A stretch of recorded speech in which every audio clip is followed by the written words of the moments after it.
I believe that Australian agriculture is positioned so well for the future. It's the largest contributor to gross domestic product in Australia, and it's also the fastest growing sector across the nation. We've now got a huge opportunity with the growth to the north in Asia and China. There's 4.4 billion people at our doorstep. We aren't going to be able to feed Asia. We only produce enough food for 61 million people. We've got a huge opportunity with the tourism that will grow over time, and it's already started. There's 1.4 million Chinese, for example, visited Australia as tourists last year, and they're talking in the next 10 years that will increase to well over 4 million. And that's just China alone, without Thailand and Vietnam and Indonesia and Japan, Korea, etc. So we're going to have this big influx of tourism.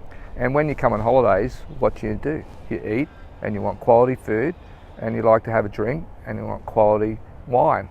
And so therefore Australia is placed well to be able to provide that. We send a lot of our quality exports offshore, and when you talk to farmers, majority of farmers say they're quite frustrated with the fact that they can't make the money that they believe they should. It's very important that our farmers are the winners into the future here. So we need to support our farmers. And so I believe that as we have more inbound tourists, we'll be able to keep more of our product on shore, we'll be able to value add, we'll be able to story tell, we'll be able to bring more people to regional, rural and remote Australia, which I'm massively passionate about, and we'll be able to improve the economies, not only just for the farmers, but for the butcher and the chemist and the corner shop and the accommodation and the service station.